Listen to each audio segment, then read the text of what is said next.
in the south of the capital, throwing missiles, lighting fires and targeting business and vehicles.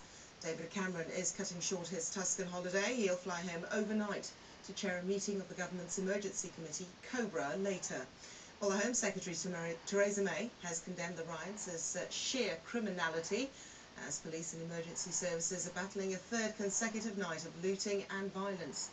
Police have appealed directly to parents to call their children so they can help to clear the streets. 1,700 extra officers have been deployed to tackle the violence.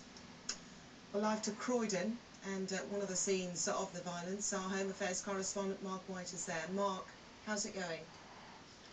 Well, it's a situation that, in terms of the fire, it's certainly been knocked back a bit from what it was an hour or so ago, with the fire brigade finally being able to get access to that scene and to be able to conduct their firefighting operations over several buildings, not just the one building where it originally started in, that bookmakers on the corner of London Road there, where there had been looting there, and at several other properties in that area where the looters clearly decided they weren't just content with robbing those premises, they wanted to set fire to them as well.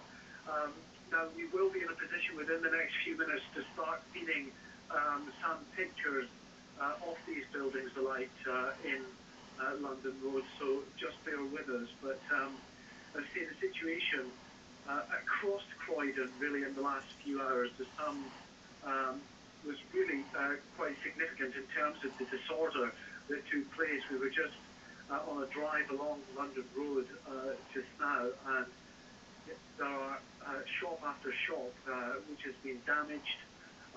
People still there and still looting, but there are no police in that particular area of London Road still. It's too dangerous for us to stop the vehicle to get out to film because of the reaction of local people who now, of course, after the last couple of days of being filmed and potentially identified, are really getting quite hostile towards camera crews, knowing that that could potentially lead to their identification at some point down the line. So unfortunately, we don't have those images for you of the looting that's been taking place in London Road, but I can tell you for sure it's taking place.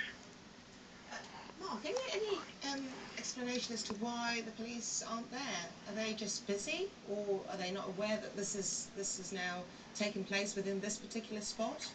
They're completely and utterly overstretched. They're dealing with multiple incidents across Croydon itself. I'm not even talking about a capital-wide issue, which they're obviously having to deal with many different incidents in other London boroughs, but just in Croydon itself, there are many scenes that they're having to attend, numerous buildings alight. In the cold light of day, once the sun comes up, we get the skycopter up, and it's flying over these areas, and we get daytime shots. People will be enormously affected and shocked, I'm sure, by the scenes that they will see. Buildings in the main centre of Croydon that have been reduced to rubble, other buildings that have been looted. We're looking at images that will be, I think, as powerful as the kind of imagery that was coming out of Tottenham on Saturday night.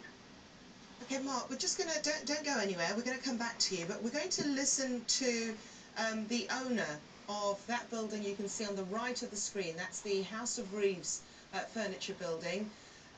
He spoke to us after he returned to see and witness his business alight. I'm totally, well, me and my brother are here, we're just totally devastated. It's just,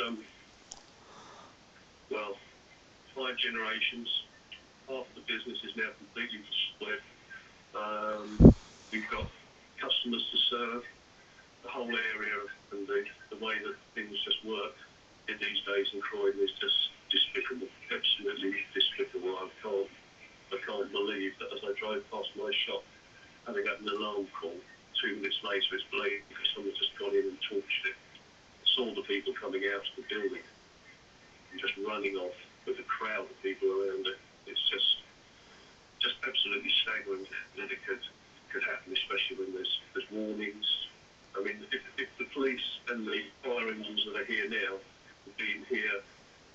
minute after the wretches had come out of the building. I wouldn't be standing here looking at a hulk of something that was built in the late 1800s. It's just provided my family and the 15 to 20 staff and families that we support is just completely destroyed. I just fail. Words fail me.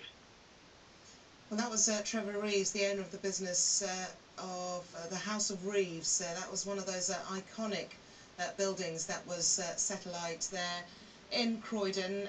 Mark, you described earlier how there is a certain level of fear of approaching these looters and these rioters.